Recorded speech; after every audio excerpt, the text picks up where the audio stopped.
This is a Skywatcher 80 ED Pro series, and this focuser of it was sliding too much. As you can see, I've loosened it now. So I removed the rings and I removed the Vixen bar, dovetail bar, and now I'm trying to remove one by one all the screws, as you can see here. And I will show you what I'm going to do. This part can be seen that you have just contact with this roller here at this point and at this point. So I will just try to use a abrasive tool and just make it smooth, so all of this will be engaging in the friction holding this. And now I've removed all the 3 screws. 1 screw has remained and 1 Allen key, so I remove these ones also now.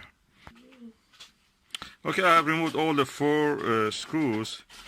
This Allen key doesn't, the screw doesn't hold anything which is related to this. Just hold this piece of the Teflon. So this is the part that causes friction. I will put it back when I have done with it. Don't want to remove it. This focuser tube now comes out, and as you can see is this. I removed the optical tube assembly and cover it with something so it will not get collected in dust. Okay, now I've put the focuser apart. This is the tube. As you can see, inside is completely blackened. I can even remove this part and put this inside the vise, and then with a tool I will just flatten this more slightly. This purpose, because I'm working in home, in living room, and I don't have a shop here, workshop, so I'll use a tray, and I'll put the vise inside here, and we go ahead with that. This is unboxing of a drill press vise. I got it, it's a Magnuson one. I bought it from the Screw Fix for £19.95. It's very good. I already tried it. I wanted something heavy that don't need to be attached to anything, because I'm working obviously in the table in the living room, so I don't have much chance to actually attach it to a table here permanently. So something heavy that can hold things on its own is what I wanted. The weight of it is, if I can find here, is made in China. The weight of it is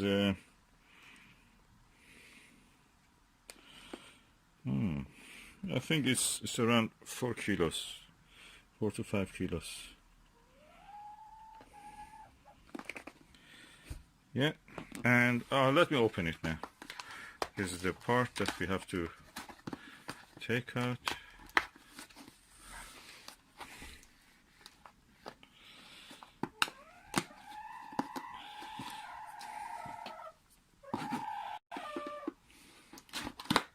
Okay, and as you can see, it is a quite heavy object.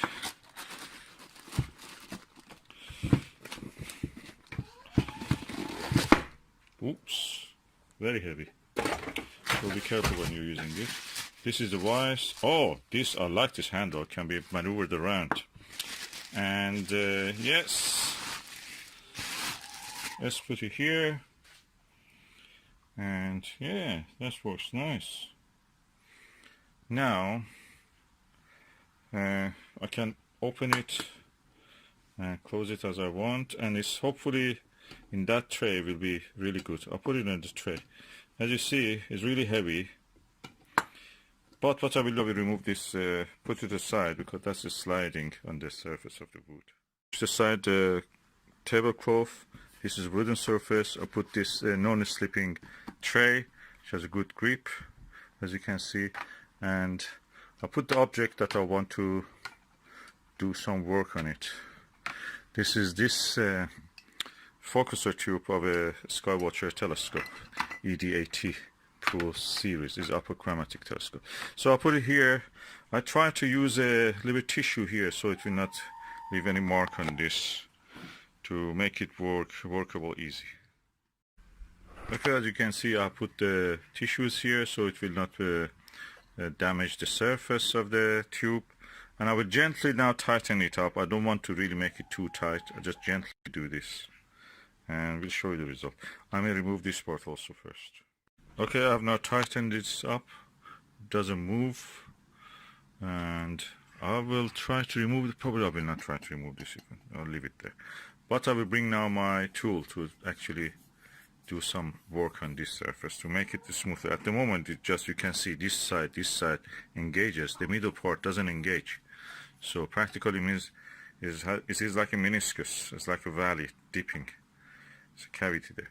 So I must to make it flat. So that bar of the rolling bar of the wheel will actually get engaged with this. So let me do that. For abrasion, I'm using the King Waterstone, which is a very good quality Japanese stone. I gently probably make it a little bit moist, then I will try to rub it against here in a way that I keep a flat surface. I should not really go like this or like this to give a shape of the convex shape.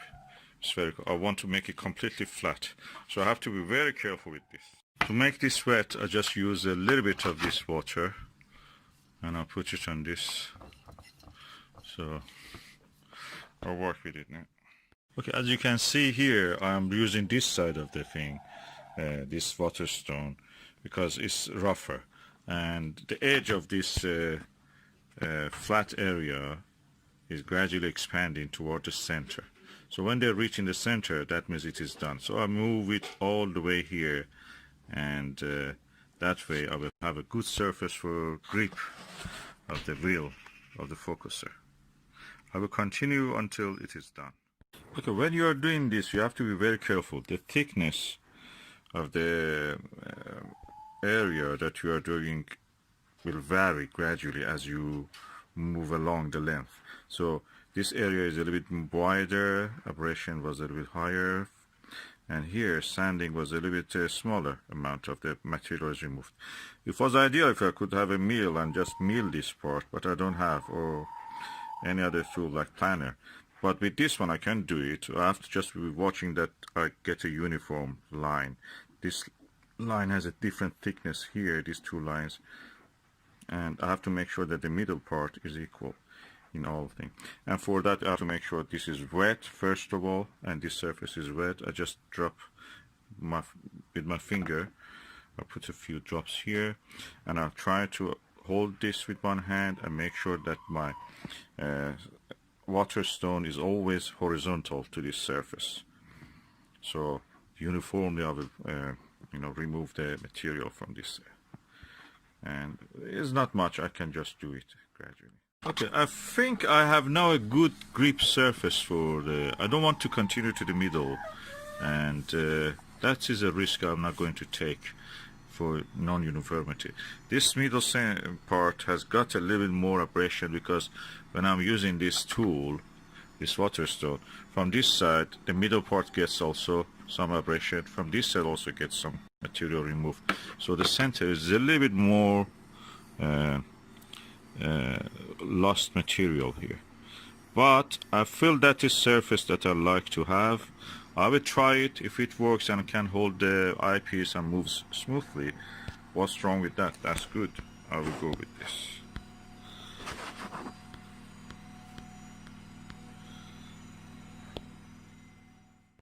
Now I have removed the focuser from the vise, and I'm going to put this aside and assemble the focuser system again.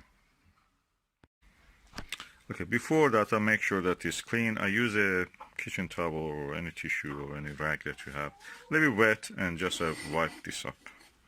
So make sure that it's clean. As you can see, I put the tablecloth back. This is my focuser wheel. This is my adjusting holder of this focuser wheel. If we go like this, and these are the screws that I will use, and this is the rest of the attachments. I will attach them first, this one and then that one there. Let's do it. Okay, all these two parts are attached now. What is remained, I'll bring the optical tube assembly and attach these two. I have now the optical tube assembly here. This part goes inside, and I will put them one by one in.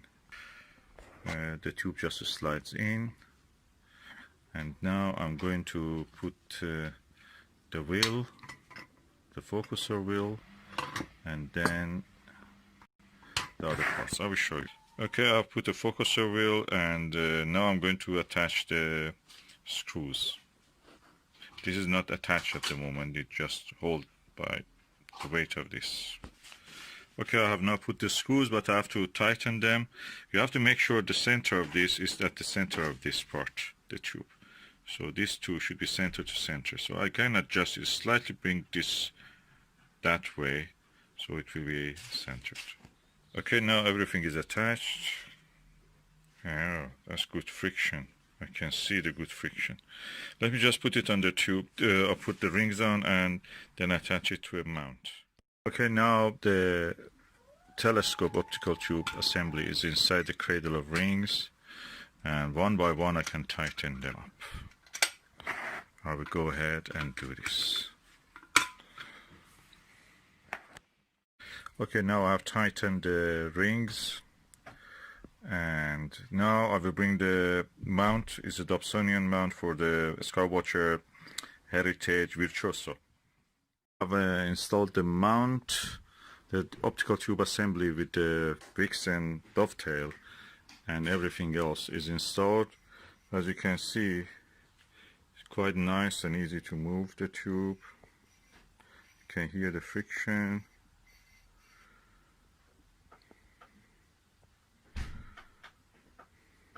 In the past, and I can show you, in the past it was easy to move it by this. Now you cannot move it. It's rock solid. What I will do now, I install the diagonal. The telescope focuser is really nice and smooth. In the past it was slippery. I could not really move it. I could not use eyepieces on this very good because they were just all the time slipping over. Now it's very smooth and has a good grip. It's holding all the weight of these diagonals and the adapters. Now I install the 25mm Meade Plus eyepiece here, and as you will see the result. Okay, this 25mm Plus is installed, and I push this back and forward. It goes all the way, no problem at all.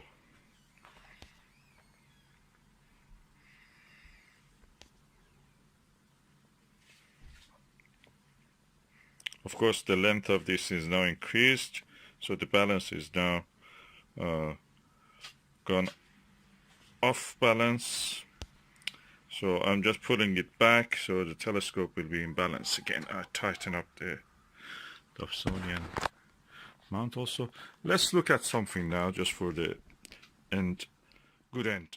The foot at one of these trees, and we look at the eyepiece now through the Meade eyepiece.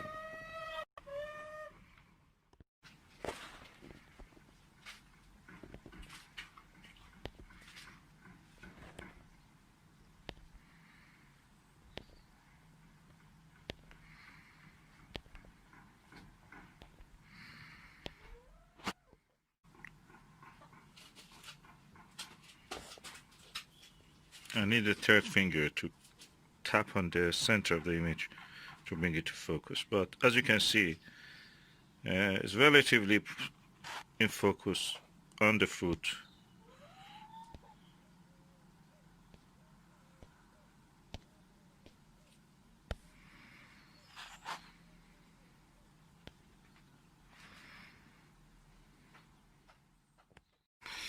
I must say it really stays in the focus when I'm watching with the normal eye. This holding the camera is a little bit dodgy, so it's not easy as it looks. Try it, you will see what I mean. But anyway, you saw something, and image quality is very good. Focus stays in focus.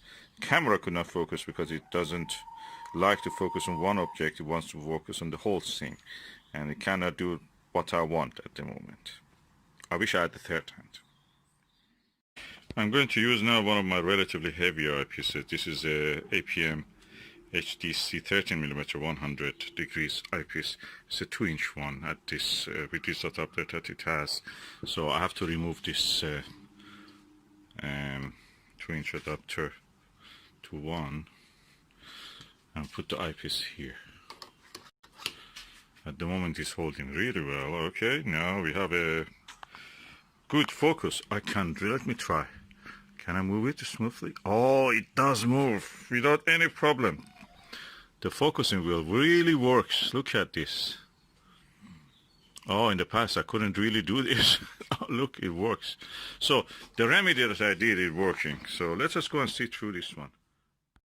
Let's look through this eyepiece.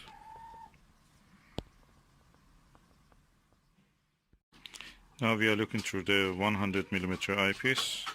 So 100 degree eyepiece, 13mm focal length. The whole field of view is what you see. Is really nice for the eye. And you can see all the details hopefully on the foods.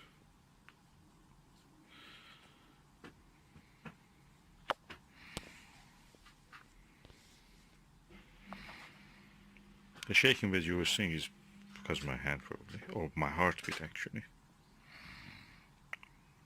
I'm alive, thanks God. So I have a heartbeat.